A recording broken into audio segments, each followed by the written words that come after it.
तमाम जनता से वादे भी किए हैं, जनता से तमाम वादे किए हैं। अब देखना यह होगा कि जनता को कैसे लुभा पाते हैं। तो आपको बताते चले कि सुबह से ही चुनाव चल रहा है और सुबह से ही यहां पर लाइनें लगी हुई हैं। सुबह से कतारों में लोग पहुंच रहे हैं, भारी संख्या में मतदान कर रहे हैं। हमारे साथ दो मेहमान जुड़ गए हैं, परिचय करा दे। मनोज उपाध्याय हैं बीजेपी से। सर बहुत बहुत स्वागत है आपका न्यूज वॉच इंडिया पर। और इसके साथ साथ विनय सिंह है हमारे साथ समाजवादी पार्टी से। सर आपका भी बहुत बहुत स्वागत है। सबसे पहले मनोज उपाध्याय जी, मैं आपके पास पहुंचूंगा। मनोज उपाध्याय जी, इस बार प्रचार प्रसार तो बड़ी तेजी से किया गया है और मुख्यमंत्री योगी आदित्यनाथ खुद कई रैलियां की एक एक दिन में और तमाम तरीके के वादे किए। क्या इस बार जिस तरीके से रैलियां की गई हैं, कितना कारगर साबित होंगी इस चुनाव में? देखिए सत्यम जी, सबसे पहले तो भारतीय जनता पार्टी इस बार नहीं, हर चुनाव को हम बहुत सीरियसली लेते हैं। बल्कि अगर चुनाव भी नहीं रहता तब भी भारतीय जनता पार्टी के कार्यकर्ता घर घर जाते हैं, हर गरीब मजदूर तक जाते हैं, हर अंतिम व्यक्ति तक जाने की कोशिश करते हैं और अपनी बातों को, सरकार की योजनाओं को उन तक पहुंचाने की पूरी पुरजोर कोशिश भारतीय जनता पार्टी के कार्यकर्ता लगातार करते हैं। रह गई मुख्यमंत्री जी की बात, तो माननीय योगी आदित्यनाथ जी लगातार देखिए, चाहे वो कोविड का काल हो, चाहे उसके पहले के कोई, आज चुनाव आ रहा है, हर चुनाव में वो बढ़ चढ़ के हिस्सा लेते हैं, लोगों के बीच में जाते हैं कि उन्हीं के चेहरे पर उत्तर प्रदेश का चुनाव लगातार चल रहा है और जनता उन्हीं के विकास के रूप में लगातार दोबारा उनको मुख्यमंत्री बनाने का काम किया है। तो वो चेहरा आज एक हिम्मत की बात है कि कम से कम ये एक चेहरा, लोग तो कुर्सी पाने के बाद दूर भगना चाहते हैं क्योंकि जनता जब जवाब मांगती है और प्रश्न पूछती है, उसका जवाब देने में असमर्थ लोग होते हैं। लेकिन भारतीय जनता पार्टी की योगी आदित्यनाथ जी की सरकार लगातार वो काम किए हैं, इस नाते वो जनता के बीच में जाने का काम भारतीय जनता पार्टी के स्वयं मुखिया सरकार से करने का काम कर रहे हैं। तो कहीं ना कहीं इस बात से लगता है कि भारतीय जनता पार्टी यही नाते जनता ने बहुमत देने का काम लगातार करते आई है और हम पहली बार इतिहास रचने का काम किया, दोबारा जो है योगी जी को मुख्यमंत्री बना के। रह गई बात निकाय चुनाव में देखिए, भारतीय जनता पार्टी पिछले चुनाव में देखिए हमने विकास के मुद्दे पे चुनाव लड़ा और पहले चरण था, वहां हमने कहीं नहीं कहा कि हम भगवान के नाम वोट दे दो। इस प्रकार से समाजवादी के नेताओं ने लगातार अल्लाह के नाम पे और ईश्वर के नाम पे या भाजपा वाले ऑक्सीजन बंद कर देंगे, ऐसे अफवाह फैला के मांगने का काम, रोने का काम, गिड़ाने का काम करते आए हैं। तो जाहिर सी बात है, हम विकास के मोड में जाते हैं, इस नाते हमारे नेता फील्ड में जाते हैं, लोगों की बातों का जवाब देने का काम करते हैं, ना कि फील्ड छोड़ के हम कर्नाटक जाने का काम करते हैं। हम विकास के मुद्दे पे जा रहे हैं इस नाते, क्योंकि हमें चाहिए हर नगर पंचायत, नगर निकाय, हर जगह पे विकास का काम हो। अगर हमारी सरकार हमारे प्रत्याशी को लोकतंत्र में जनता जिता के भेजने का काम करेगी, फिर भी जवाबदेही हम हर निकाय चुनाव का होगा और उस चेयरमैन को, मेयर को उसी हिसाब से भी। ठीक है सर, ठीक है मनोज जी, आपको यहाँ पर रोकेंगे। एक बड़ी जानकारी सामने निकल कर आ रही है नोएडा से, इस वक्त की बड़ी और अहम खबर सामने निकल कर आ रही है, उसको हम आपको बता दें। बड़ी और अहम जानकारी जो है उत्तर प्रदेश के नोएडा से सामने निकल कर आ रही है आपकी टीवी स्क्रीन पर। यह बड़ी खबर हम आपको बता रहे हैं। ग्रेटर नोएडा से बीजेपी की नगरपालिका प्रत्याशी गीता पंडित ने पोलिंग बूथों पर, यहां पर आपको बताते चले कि मुस्लिम महिलाओं का आधार कार्ड देखा गया है दादरी, और जहां पर बूथ पर वोटिंग चल रही है, यहां पर महिलाओं का जो वोटर आईडी कार्ड है वो देखा गया है और महिलाओं की पहचान की गई है नकाब उतराकर, जो मुस्लिम महिलाएं यहां पर पहुंची हैं। तो बड़ी जानकारी आप तक पहुंचा रहे हैं ग्रेटर नोएडा से, जहां पर बीजेपी की नगरपालिका प्रत्याशी ने नकाब उतरवाया है महिलाओं का और लाइन में लगी मुस्लिम महिलाओं का आधार कार्ड देखा गया है। बड़ी और अहम जानकारी इस वक्त की आपकी टीवी स्क्रीन पर, जहां आपको बताते चले कि ग्रेटर नोएडा से बड़ी खबर है, जहां पर बीजेपी की नगरपालिका प्रत्याशी ने जो लाइन में मुस्लिम महिलाएं खड़ी हैं उनका नकाब उतरवाया है और उनका आधार कार्ड चेक किया है।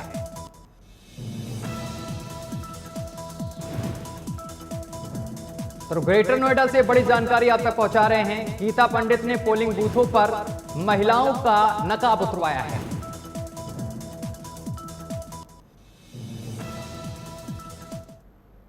चलिए एक बार फिर से हम अपने मेहमानों का रुख कर लेते हैं। हमारे साथ विनय जी लगातार मौजूद हैं। विनय सिंह समाजवादी पार्टी से हैं। विनय सिंह, आप तक आवाज पहुंच रही है?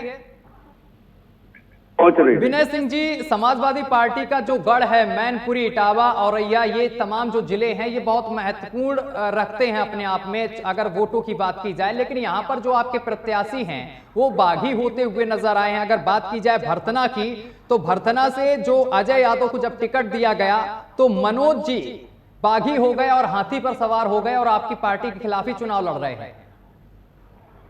देखिए, यह लोकतंत्र का पर्व है जी। और एक ही व्यक्ति चुनाव लड़ सकता है। तो बहुत से ऐसे कोई समाजवादी पार्टी इकलौती नहीं है। सारी पार्टियों में समाजवादी पार्टी को छोड़ दीजिए तो भारतीय जनता पार्टी में देखिए कितनी बगावत हुई है। जूतम पैजार ये चलता रहता है, लेकिन मैं अपने मित्र का जवाब दे दूं। अभी ये एक इसकी झूठ की पाठशाला की एक स्क्रिप्ट होती है। आप देखते होंगे भारतीय जनता पार्टी की जो भी प्रवक्ता है वो मुद्दों पे बात नहीं करते, अहंकार पे बात करते कि जनता हमको जिताती रहती है, जनता हमको वोट देती रहती है, जनता इस चेहरे पे वोट देती है, जनता देती रहेगी, जनता कहीं नहीं जाएगी, जनता को हम। मगर अगर बात मुद्दों पे करने आ जाए कि आपने काम क्या किया, इस पर कोई फोकस नहीं होता, कोई बात नहीं होती। हाँ, अगर इस पे बात करते हैं तो प्रधानमंत्री तक झूठ बोल करके चले जाते हैं। कहते हैं कि हमने जो है 54 मेडिकल कॉलेज बना दिया, हमने 5 इंटरनेशनल एयरपोर्ट तैयार कर दिया, तरह तरह की झूठ बोलते हैं। अभी आप बता रहे हैं नोएडा में जो खबर आ रही है कि मुस्लिम महिलाओं के नकाब उतार करके देखे गए, नहीं वो तो ठीक है, पहचान चुनाव आयोग का निर्देश है, उसमें कोई गलत। लेकिन यह कहते हैं मुस्लिम को टिकट देते हैं, लेकिन मुस्लिमों के ऊपर इनको भरोसा भी नहीं है। ये केवल जो है इनकी दोहरी चरित्र, दोहरा मापदंड है जो इस तरह का कार्य करते रहते। इन्होंने काम कुछ नहीं किया है। अगर इनसे हम पूछ लें कि आप बता दीजिए एक भी मेडिकल कॉलेज ऐसा बता दीजिए कि जहाँ पर पढ़ाई शुरू हो गई, जो अपने मानक के साथ जो है कंप्लीट हो गया है, बता नहीं सकते हैं क्योंकि ये झूठ बोले, जनता से लगातार झूठ बोलते रहे। और आपने देखा होगा 2017 में जब चुनाव हुए थे तो जो नगर परिषद थे वहां पर 83 सीटें समाजवादी पार्टी की थी और 100 भारतीय जनता पार्टी की थी। तब हम 22.5% वोट पर थे। आज 36% वोट पा करके कहीं न कहीं मतदाताओं का विश्वास समाजवादी पार्टी के ऊपर बढ़ा है। इस बार हम पूरी तरीके से टक्कर दे रहे हैं और नगर पंचायतों में तो हम इनसे 20 रहेंगे ही रहेंगे, लेकिन अब की बार नगर निगमों में भी हम इनको पछाड़ करके अच्छे सीटों के साथ हम अपनी उपस्थिति दर्ज कराएंगे। इनकी झूठ की पाठशाला में ताला लगाएंगे। इनके विद्यार्थी जो झूठे जो जनता से झूठ बोलते हैं, ऐसे लोगों को बाहर का रास्ता दिखाया जाएगा। ठीक है सर। मनोज जी, झूठ की पाठशाला में ताला लगाया जाएगा ऐसा विनय सिंह जी कह रहे हैं। बिल्कुल, देखिए कभी कभी सोचने पे हर व्यक्ति कि जिस तरह से लोकतंत्र में जनता को आप लोग समाजवादी पार्टी द्वारा गुमराह किया गया, लूटने का काम किया गया था अपनी सरकारों में, आज कहीं ना कहीं जनता इस बात को सोचती है। जनता ने आज अभी आपने देखा ना, अगर हम ये जीतते हुए अगर आप देखते हुए अगर जीतते हुए दिखाते, क्या आप बता कुछ वर्ष बता दीजिए जो आपने किया हो। अरे सत्यम जी, ठीक है सर, बोलिए। क्या आप बता सकते हैं कि अखिलेश यादव उत्तर प्रदेश में या लखनऊ में इस जगह को अपने मेयर के लिए वोट मांगे? क्या आप बता सकते हैं, उसका जवाब दे सकते हैं अखिलेश यादव? नहीं दे सकते। इस नाते अखिलेश यादव यहाँ से भागते हैं और उनकी धर्म पत्नी डिंपल यादव एसी कमरों में, एसी बसों में बैठकर रोड शो करती हैं और उनके और जनता के बीच में एसी का शीशा लगा होता है, अंदर से हाथ जोड़ के बताती हैं वोट को। 1 सेकंड का समय दे दीजिएगा, इनकी बातों का जवाब दे। वहीं उत्तर प्रदेश के मुख्यमंत्री धूप में जाते हैं और धूप में टेंट के नीचे खड़े होकर वोट की अपील करते हैं और उत्तर प्रदेश के पूर्व डिप्टी सीएम दिनेश शर्मा जी जाके डोर टू डोर पैदल चल के वोट मांगने का काम करते हैं। ये भारतीय जनता पार्टी और एसी कमरों का प्यार, सबको एसी कमरा अच्छा लगता है। ठीक है सर, लेकिन जनता के जो जिम्मेदार होगा, 1 सेकंड का समय दे दीजिएगा, जो है जमीन पे जाएगा और जनता से बात करेगा। पहली बात। दूसरी चीज मैं बता दूं सत्यम, अगर वोट की बात आपने कहा, मुसलमानों के लिए समाजवादी पार्टी ने क्या किया? वोट तो बराबर नहीं है, फैक्टर का। आज तक एक नाम बता दें, एक काम बता दें, अगर यहाँ इन्होंने अगर पीसीएस का परीक्षा भी करवाया तो उसमें भी एक दूसरे अपनी जातियों को भरने का काम किया, मुसलमान बता देना भरने का काम किया था, ये नहीं बता सकते। ठीक है विनय जी, आ रहा हूँ बस। किसी ने किया तो समाजवादी पार्टी ने किया है, अखिलेश यादव ने किया है। भारतीय जनता पार्टी की बात, हमने मुसलमान महिलाओं से लेकर हमारी जितनी योजनाएं हैं सारी की सारी योजनाओं में अगर जो पात्र है उसको देने का काम किया है। ना हमने मुस्लिम देखा, ना मैंने हिंदू देखा, ना यादव, ना क्षत्रिय देखा। और रह गई बात चुनाव आयोग का निर्देश है, चेहरा देख कर ही वोट पड़ेगा, ये पारदर्शिता है। अगर भारतीय जनता पार्टी की प्रत्याशी पारदर्शिता लाना चाह रही है तो उसमें हमको नहीं लगता किसी को आपत्ति होनी चाहिए। और अगर आप आपत्ति हो रही है समाजवादी पार्टी को तो होती रहे, उसमें कोई, क्योंकि अगर हमारी माता बहनों का चेहरा देख चोट पड़ सकता है, सबका तो हम भी बंद करके चेहरा जाए चाहे किसका वोट डाल दो। ठीक है मनोज जी, ठीक है मनोज जी, वापस आ रहे हैं। ठीक है सर, विनय जी कुछ बोलना चाह रहे हैं, जवाब देना चाह रहे हैं। ठीक है विनय जी बोलिए, बात रखिए अपनी। देखिए अभी तक इन्होंने जो भी बोला है केवल इधर उधर की स्क्रिप्ट पढ़े हैं, कोई विकास पे जो हमने पूछा कोई बताया नहीं। इन्होंने झूठ बोलते हैं, इनके पास इन्होंने कोई विकास किया ही नहीं है जो बताएंगे। और रही बात अभी तक ये बता रहे हैं विश्वास का कि हमने काम क्या किया, आप एक काम नहीं गिना पाए, हम आपको काम गिनाते हमने क्या किया। 100 डायल हमारी देन है, उत्तर प्रदेश की राजधानी लखनऊ है। एक सेकंड सुन लीजिए, भूल गए होंगे, एक करके सुन लीजिए, झूठे लोग झूठ बोलने वाले सुन तो लीजिए, झूठ बोलने वाले फ्रॉड लोग सुन तो लीजिए।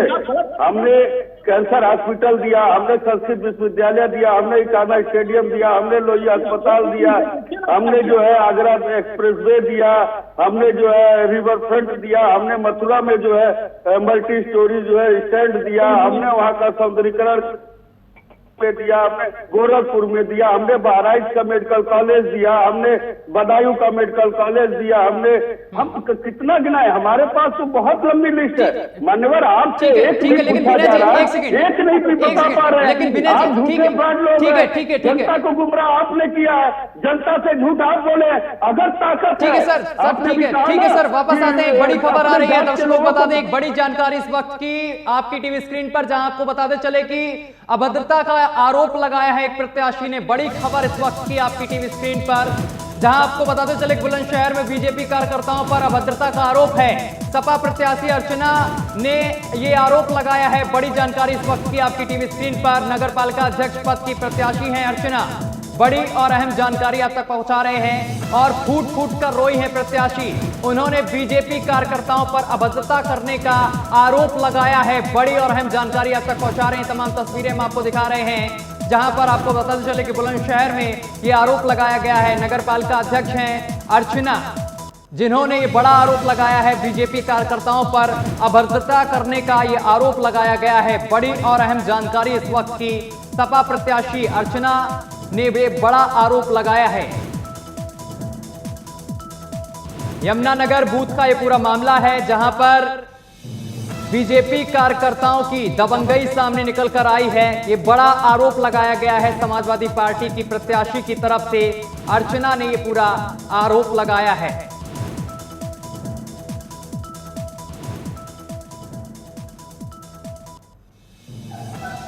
वापस डिबेट पर चलेंगे। हमारे साथ दो मेहमान लगातार मौजूद हैं। मनोज जी, ये खबर जो सामने निकल कर आई है बुलंदशहर से, जहां पर बीजेपी के कार्यकर्ताओं पर ये आरोप लगा है अभद्रता करने का, और समाजवादी पार्टी की प्रत्याशी जो हैं अर्चना, उन्होंने ये आरोप लगाया है, क्या कहेंगे सर? देखिए सत्यम जी, पहली चीज तो मैं आपको फिर बता दे रहा हूँ कि देखिए अगर आरोप लगा है, आरोप लगाना और सच्चाई दो में दो अंतर होते हैं। अगर समाजवादी पार्टी की प्रत्याशी के पास कोई भी फोटो, कोई भी वीडियो बना हो, आजकल तो सोशल मीडिया का जमाना है ना, हर जगह तो ये सोशल मीडिया के माध्यम से दे FIR दर्ज हो, जो चाहे बीजेपी का कार्यकर्ता हो चाहे बीजेपी का कोई नेता हो, इसके खिलाफ हो जाए, सरकार विश्वास रखें। ठीक है सर, ठीक है सर, बिल्कुल मनोज जी, ठीक है। विनय जी से एक सेकंड सर, बस ठीक है, वीडियो आपने बात कर दी सर, इस पर आप क्या कहेंगे विनय जी? देखिए ये इनकी कल्चर है, इनकी परिपाटी है। इससे पहले पंचायत के चुनाव में महिलाओं की साड़ी खींचना, महिलाओं के साथ अभद्रता करना इनकी परिपाटी है, इनकी संस्कृति, इनकी कल्चर में है। महिलाओं का सम्मान ये नहीं करते। कानपुर में माँ बेटी को जिंदा जला करके मार देते हैं। इनके यहाँ महिलाओं के साथ अभद्रता कोई नई बात नहीं है, ये इनकी कल्चर, इनकी परिपाटी में है। इनके प्रधानमंत्री तक तो जब रोते रहते हैं कि जो है विकास पर बात ही, ये विकास पर देखिए हमारे प्रवक्ता को मैं बार बार कह रहा हूँ, बीजेपी प्रवक्ता 2-3 मुझको विकास का काम बता दीजिए, बार बार मैं कह रहा हूँ 2-3 बता दीजिए, हाथ जोड़ के कह रहा हूँ, बता तो दीजिए।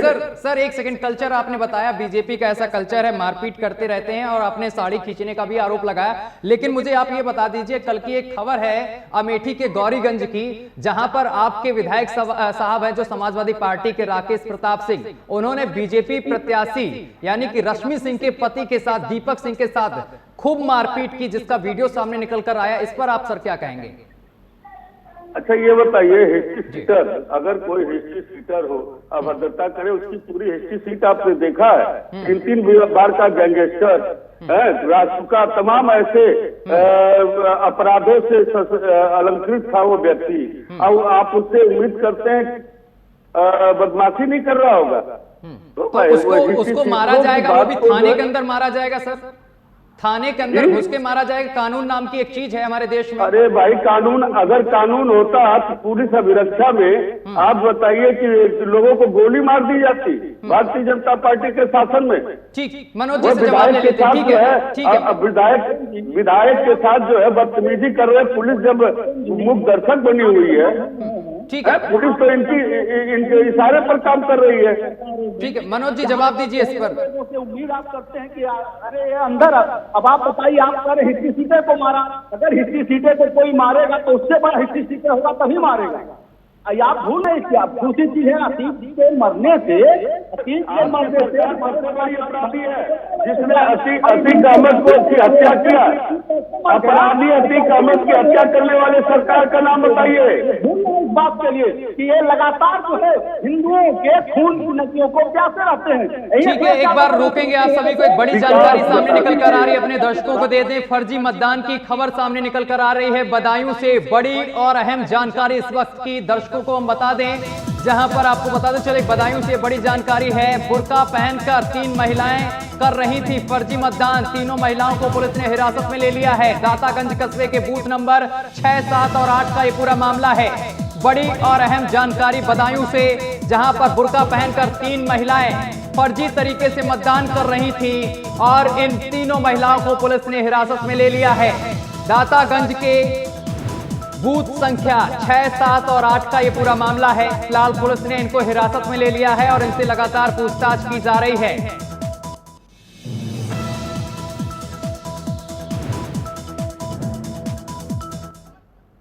तो एक बार फिर से चर्चा की शुरुआत करेंगे। विनय जी, जिस तरीके से अभी ग्रेटर नोएडा से खबर आई थी, जहां पर बीजेपी प्रत्याशी जो हैं वो बुर्का देख रही थी उठा कर कि भाई कौन वोट करने आया, और आधार कार्ड चेक कर रही थी, उसका आपको नतीजा भी पता चल गया कि बदायूं में किस तरीके से बुर्का पहनकर यहां पर फर्जी मतदान किया जा रहा था। जवाब भी मिल गया सर आपको इसी डिबेट में। आप ये बता दीजिए, मान लीजिए पकड़ा गया तो क्या बिना मतदान में नहीं पकड़ा जाता? मऊ में अभी पकड़े गए हैं लोग, नहीं, जांच जरूरी है सर। फर्जी मतदाता पत्र बना करके लोग जो है भारतीय जनता पार्टी के लोग जो है वोट डालते पकड़े गए। तो ये कोई वो नहीं है, जो गलत करेगा वो पकड़ा जाएगा। लेकिन हम मित्र से 2-3 विकास के काम बार बार पूछ रहे हैं, गिना तो दीजिए, बता तो दीजिए, बता नहीं पा रहे हैं। बहुत देर से मैं पूछ रहा हूँ सर, बता तो नहीं, इसे बता दें। मनोज जी ने तमाम काम गिना दिए सर। एक बार फिर से मनोज जी गिना दीजिए जरा समाजवादी पार्टी के प्रवक्ता को।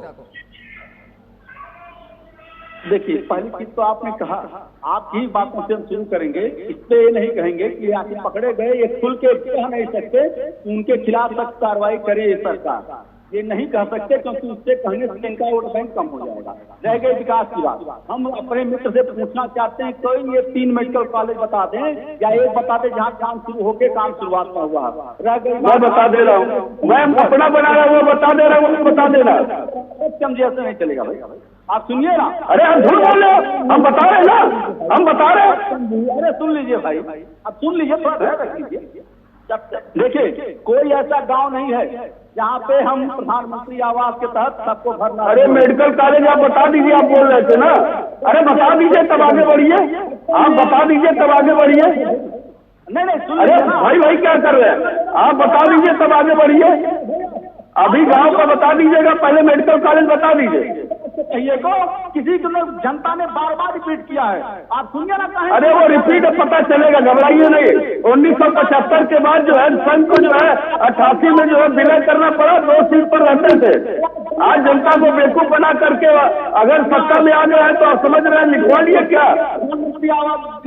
समय आ रहा है, घबराइए नहीं, नामो निशान नहीं बचेगा। झूठ इनका आपके गांव में आवास मिला है या ना? आपके 2 मेडिकल कॉलेज बता दीजिए। नहीं मिला है। आपके गांव में सचिवालय शौचालय बना है कि अरे 2 मेडिकल, वो हमेशा से चला आ रहा है। 2 मेडिकल कॉलेज जो आपके प्रधानमंत्री ने बताया था, 54 बता दीजिए आप। हम शहरों में नहीं घूमता, हम गोमती रिवर फ्रंट। अरे सुन तो लीजिए साहब, आपके प्रधानमंत्री ने 4 मेडिकल। मैं घोटालों की सरकार आपसे पूछ तो रहा हूँ, आपके गांव में आवास मिला कि नहीं मिला?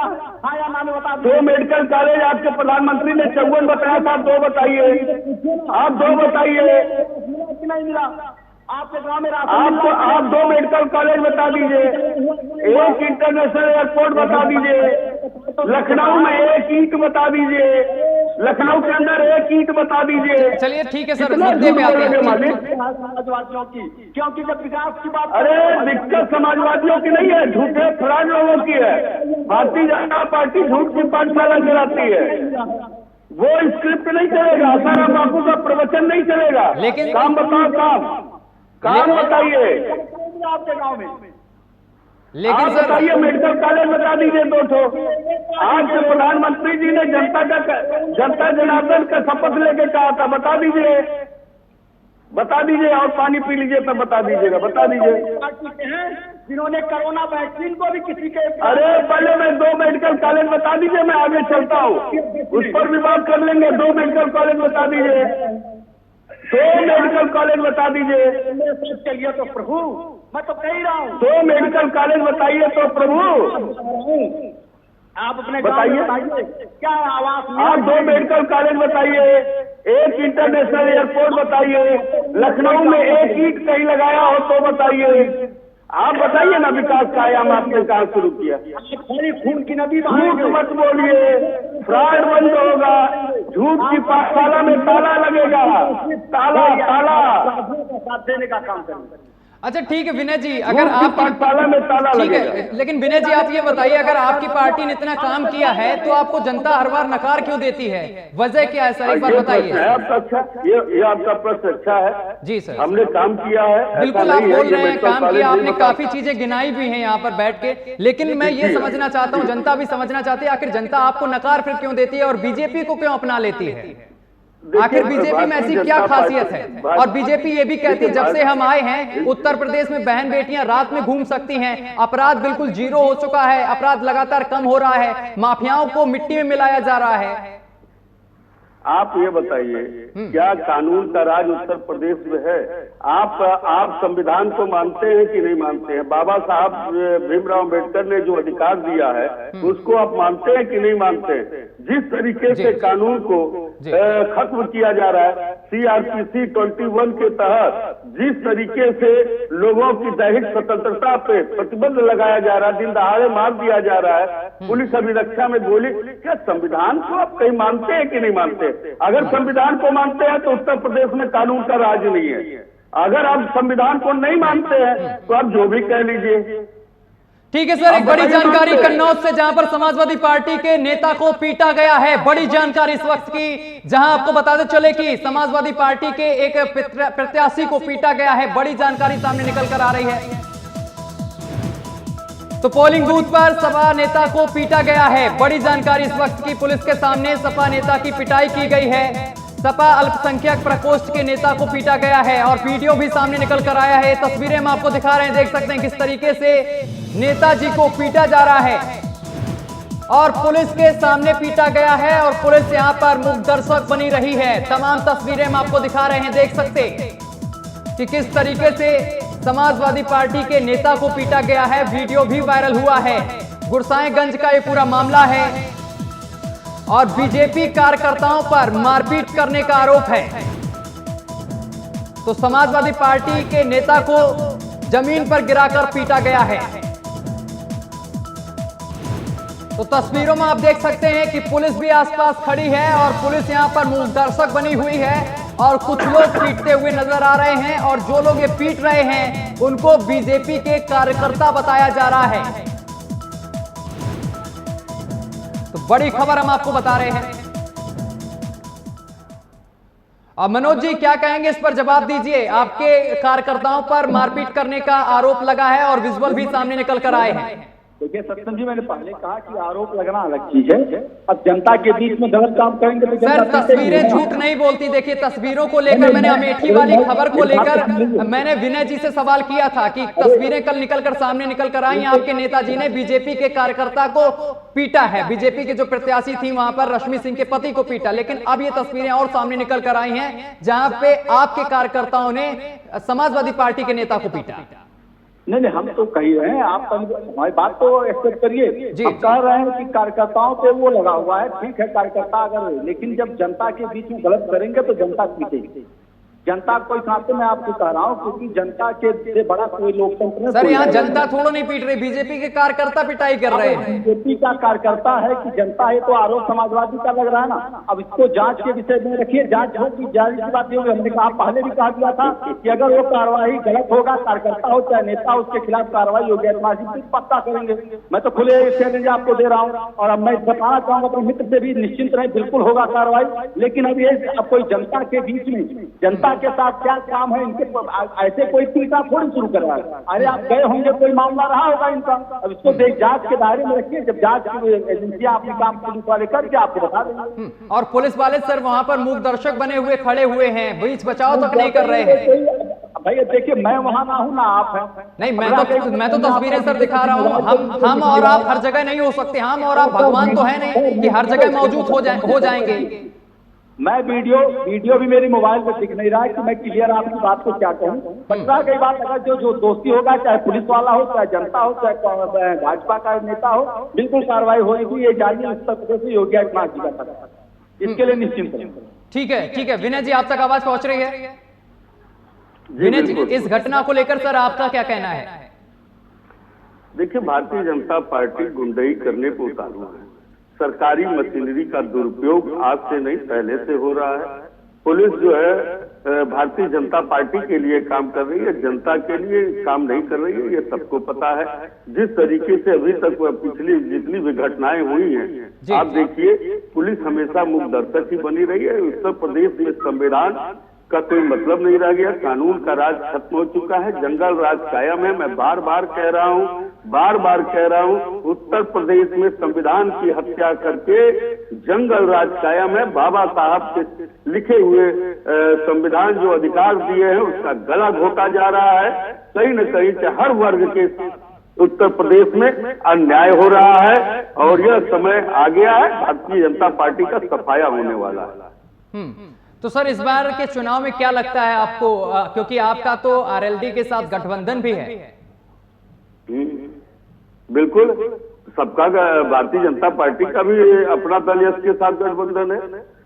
वो पर्दे के पीछे से खेलते हैं। इससे पहले भी गठबंधन कोई बुरी बात थोड़ी ना है। एक समान विचारधारा के लोग अगर एक साथ मंच पर आते हैं तो इसमें बुराई क्या है। और आप अगर पूरा आंकड़ा उठा करके देख लेंगे, जिस तरह से इस विधानसभा में मतदाताओं का रुझान समाजवादी पार्टी की तरफ बढ़ा है, जाहिर सी बात है जब हम 22% पे उनके एकदम नजदीक थे तो अब की बार तो हम नगर पंचायतों में इनका सफाया कर देंगे और नगर निगमों में अपनी उपस्थिति दर्ज कराएंगे।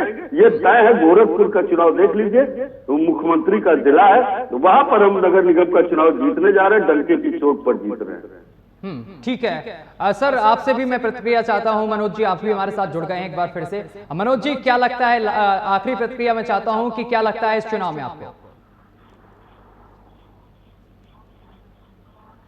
ने वोट किया है हमको। पिछले चुनाव लगातार हम देख रहे हैं, हमारे विकास के मुद्दे पे मुख्यमंत्री जी के काम करने के बताया ही नहीं आपने। लगातार आपको हम जो बहुमत बनाएगी। और रह गई बात, अगर अपने दिन में देखने हैं तो कोई देखे, इससे कोई अर्थ नहीं निकलता। जनता का जो मेच्योरिटी होगी उसको हम स्वीकारेंगे। अगर जनता पक्ष में कमल का बटन दबाएगी उसका भी सम्मान करेंगे। लेकिन एक चीज मैं अपने मित्र से कहना चाहता हूँ, ये ना कहेंगे कि ईवीएम खराब है। लास्ट में ये ना कहें, सत्यम जी आप पूछ लीजिएगा, ईवीएम बहुत सही अभी चल रहा है। बहुत अहंकार है, जनता जनार्दन का जनता ही सब कुछ है, ये अहंकार समाप्त होगा। सत्यम जी बोलिए। तो सर विनय जी जवाब दीजिए इस चीज का। बाद में ये तो नहीं कहेंगे कि ईवीएम खराब था। देखिए, इस अहंकार का जवाब जनता देने जा रही है। इसमें अहंकार जो इनका है ना, विकास बताएंगे नहीं, हमने कहा किया, चंद्रमा पे किया, मंगल ग्रह पे किया कि नीचे किया, लेकिन अहंकार इतना है, इस अहंकार का जवाब जनता दे रही है। अवश्य इसका सफाया होगा। चलिए ठीक है सर, समय की बेहद कमी है। मनोज जी आपका भी बहुत बहुत शुक्रिया और विनय जी आपका भी बहुत बहुत शुक्रिया हमारे साथ जुड़ने के लिए, तमाम बातचीत करने के लिए। तो मतदान अभी जारी है और मतदान करने के लिए तमाम जनता जो है वो पहुंच रही है, चाहे महिला हो या फिर पुरुष हो या फिर दिव्यांगजन हो, सभी पहुंच रहे हैं और मतदान का प्रयोग भी कर रहे हैं। और न्यूज वॉच इंडिया भी आप सभी से कह रहा है कि आप लोग अपने घर से निकलें और जल्द मतदान करके जरूर आएं, क्योंकि एक अच्छी सरकार बनानी है और चुनकर एक बढ़िया सरकार जरूर बनाएं। फिलहाल मेरे साथ अभी के लिए बस इतना ही। देश दुनिया की तमाम खबरों देखने के लिए देखते रहिए न्यूज वॉच इंडिया।